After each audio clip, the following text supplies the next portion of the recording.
Hello, I'm Yossi Silverman, Jewish educator, licensed tour guide, and you are listening to The History of Judaism, the story of the Jews told from an educated Jewish perspective. This is the fourth podcast, Isaac and Rebecca, or Yitzchak and Rivka, the other Hebrew. Last time we left off with the death of the first Hebrew, the father of the group that became the Jews. We introduced Isaac, or Yitzchak, and Rebecca, or Rivka. We're going to carry on from there, and we're going to tell the story of Yitzchak, and we're going to focus specifically on the role that Rivka plays. Who is Yitzchak, and what does he do? At first glance, he doesn't do many things. He pretty much does the same stuff as Abraham. The text says he redigs the wells that Abraham dug. He even gets into the same awkward scenes that Abraham gets into, including going to Gerar. He doesn't tell Avimelech, that's right, it's the same Avimelech after all these years, that he's married. Avimelech courts Rivka, and then he notices that Yitzhak is, the text actually says, fooling around with his sister. And he says, hang on a minute, we've been here before. She's not your sister, is she now? You're one of those funny Hebrew people. There are a few positive things you can say. The text tells us that he never leaves Canaan. That means he's a patriot. He makes peace with the locals, and making peace is a very important thing. He continues Abraham's work. He's the epitome of continuity. And, oh goodness, this is boring. Is this what we've come to? I know, very nice and good, but it's not really the same as Abraham. Abraham leaves everything he knows. Abraham talks to God. Abraham fights kings. Abraham pleads for Sodom. And Yitzchak seems a little bit less active, really. That is, if you think the story's about Yitzchak. I don't think it is. The chapter dealing with things he does here is to show us that he is the peaceful basis, the backdrop to the story. So if he's the backdrop, that's a theatrical term, who is in the limelight? The title of the podcast should really be Cue Music. Rivka, the other Hebrew. We flash back to Abraham. Just about to die, he orders his servants to make an oath on Abraham's circumcision. Blimey, that's going to be serious. To find a girl from the other side of the river for his son. He makes it abundantly clear that Yitzchak is not to marry a Canaanite and not a Hittite, but one of their own. The unnamed servant travels back over the Euphrates River, or tributary of said river, to Aram Naharaim, literally Aram of the two rivers. This could just mean Mesopotamia, which means the land between two rivers. There's also Naharaim, is a very interesting word, because in Egyptian documents from the Middle Bronze Age, they refer to this area as some kind of NHR sounding word. Nahar, Naharaim, Naharu, something like that. So off the servant trots to Aram Naharaim. He searches out a well, and he makes a vow that if a member of Abraham's family should come along and help him, he'll see it as a sign that he's on the correct path. So as luck or divine intervention would have it, who does he meet? Rivka, who is, wait for it, the daughter of Bethuel, who is the son of Nahor, the brother of Abraham. She gives his camels water. He is delighted by this. The servant gives her a pair of gold earrings and a gold nose ring and some gold bracelets. She runs and shows it to her father Bethuel and her brother Whitey. That's right, Whitey. Lavan, the name in Hebrew of her brother. Also Laban in King James Greek influence. English, in proper English, if you translate it, it comes to a name like Whitey. Lavan means white. I like that. It gives it a kind of like gangsterish appearance in my mind. They invite this unnamed servant to stay with them. He tells them his mission, and he then showers them again in gifts. Bethuel says, that's Rivka's father, Mehashem yatsa hadavar, lo nuchal daber elecha ra or tov. This thing came from God.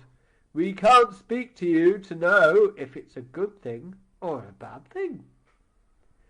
Okay, this guy comes from Canaan with a whole caravan of goodies, gives your daughter a king's ransom of gold jewellery, announces the intention of his lordship to marry off his son to your daughter, and this thing came from God. We can't know whether it's good or bad. It's a good thing. Then he says, here is Rivka, take her and go. This is clearly some kind of bargaining thing again. No, take my daughter for free. It's your God that says so, of course. Yes, why not? Your God. If I was to say, here, have a job in a blue-chip company, you say, well, I don't know if it's a good thing or a bad thing. It means you think it could possibly be a bad thing, doesn't it? And then this whole business with take her and go, well, you're trying to make me look like a cheapskate. You want more stuff. So that's exactly what the servant does. He showers Bethuel in gold and livestock. Now, the whole take my daughter and go, that's a show. Because later on they ask Rivka's opinion in the matter, which wouldn't have an opinion in the matter if it was just take my daughter and go. Then even before they ask an opinion, they have the big betrothal party. We wake up the next day to find Bethuel mysteriously disappeared from the text. One translator, Yonatan ben Uziel, suggests that he wanted to detain the servant, forcing more and more money out of Avram, so the angel of death promptly kills him. So Whitey, or Lavan, continues on the detaining tactic. He says, well, you could stay here for longer, you know. Maybe a few days, maybe 10 days. Okay, 10 days is not a little bit of time. Obviously, we're trying to detain the servant here. Then he finally pops the question to Rivka. Rivka, do you want to go with this guy? And she says, yes. Okay, it's not a very big speaking part, and she does get better ones, but it's fairly definitive. And if her family has big plans to keep this important servant captive and get more and more money out of Abraham, then she's not playing along. And she is already not one of them. She's an outsider. She is already an Ivri. She moves to Canaan. Her first meeting with Yitzchak is really weird. He's out doing something in the field. We're not sure what it is. It uses the Hebrew word lasuach, which could mean having a conversation. It could possibly mean praying. It could possibly something agricultural. We're not actually sure. She sees Yitzchak and she nearly falls off her camel. Why? We're not sure. With this again, maybe it's love at first sight. The eminent biblical scholar Aviva Zornberg, that's a contemporary one, claims she was actually scared. I don't know why she was scared. We really don't know what's going on here. It's very strange. She provides comfort to Yitzchak over his mother's death. Later on, she gets pregnant with twins, and the text talks about really weird pregnancy pains. So Rivka asks God what's going on. Yeah, ask God. The last person to talk to God on a one-on-one basis, that was Abraham, unless you want to take a lasuach to mean talking with God. God tells her that 2 nations are struggling in her womb. Please pay attention to the role she plays in the next bit. So she has 2 sons, one red and hairy, as opposed to Lavan, or Whitey, her brother. So Esav comes out, and then hanging onto Esav's heel is Yaakov, and that's something to do with the heel of something, or surmounting something, or dealing with something in an underhand manner, possibly. Jacob, in King James English. Yaakov sits around all day by the tents. He's simple. Esav is a hunter. One day Yaakov makes a stew of lentils. The King James calls this a mess of pottage. I do not recommend reading the King James for good translation, but it certainly has nice turns of phrases and idioms here. So the King James calls that a mess of pottage. Esav doesn't just ask for a bowl of this pottage. He says, "Let me swallow that red thing." Really weird words. And then he also includes at the end of the phrase, "lest I die." A bit extreme. Then he swaps his birthright with Yaakov for said mess of pottage. Esav is a hungry hunter type person, bestial, drawn by the redness of the stew, hardly a fitting leader of the new group. The next story about Esav, the text mentions in passing, but nothing's in passing. But it's very important to note he marries 2 Hittites. Now, firstly, Avram himself makes a whole monologue about not marrying out of the group. You know, all of this make an oath on my circumcision business. Secondly, Hittites like Ephron the Hittite from the last podcast, the guy who embarrasses Avram into paying more for burial ground. That's not the qualities we want in this new group, is it? And the text reports the sadness of his parents. What does Yitzchak do? Seemingly not very much. It's Rivka who acts. She waits until Yitzchak, who's also convinced he's going to die, asks Esav to bring him a fine, freshly hunted venison stew. We're into our stews here. So he can bless Esav, so he can die in comfort by eating venison stew. For some reason this comfort means that he'll be able to give a blessing properly and give Esav his birthright, the one he sold. She tells Yaakov to dress up as Esav, and Yitzchak, who in his aged state is blind, won't know that it's him and not Esav. She'll make a goat stew taste like a venison stew, and he can steal his brother's blessing again. This Yaakov does without question. This kind of deceptive behaviour we're going to see later is very similar to Lavan, Rivka's brother, but here used for a different purpose, and seemingly this kind of deception, I think that's part of being an Aramean.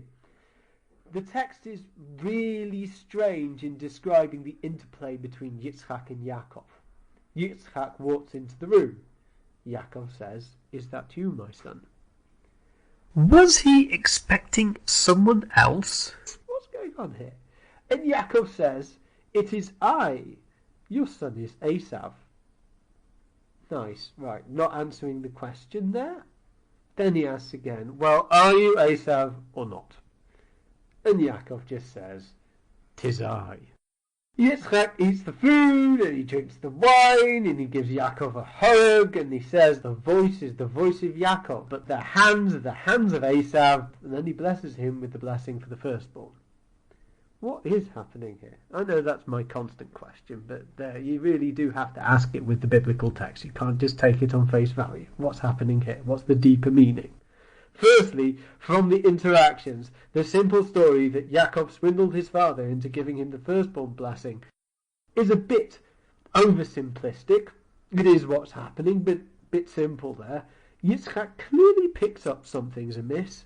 Secondly, Yaakov, in a very enigmatic style, refuses to answer the question. "It is I. Your son is Esav." That's not answering the question. Some people try and use this to emphasize the truthfulness of Yaakov. But I think it will make Yitzchak a really bad father not to recognize the style of one son's question avoidance versus another son, how that son answers questions. Especially we're told that one son, his name means the guy who doesn't do things in a particularly direct manner, or Yaakov. I think Yitzchak might know that it's Yaakov. Rivka prepared this goat stew, and even though apparently goat and venison are very similar, they're both very gamey meat.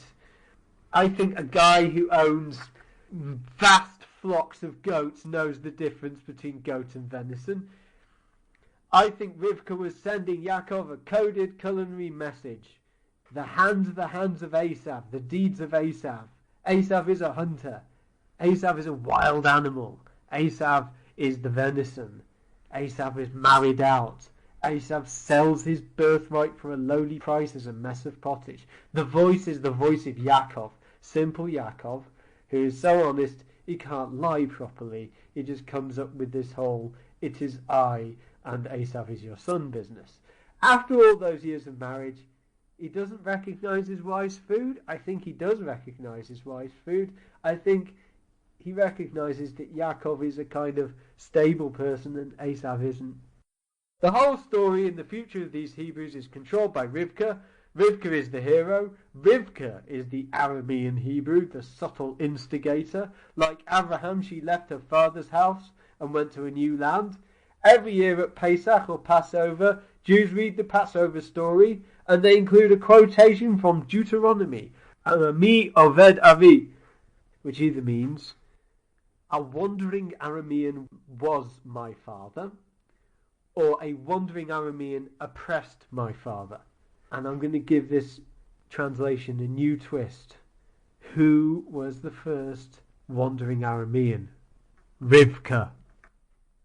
It's because of her we're going to discuss next time about Yaakov and his story as a wandering Aramean. But who is it who starts off the wandering? Rivka. Thank you for listening.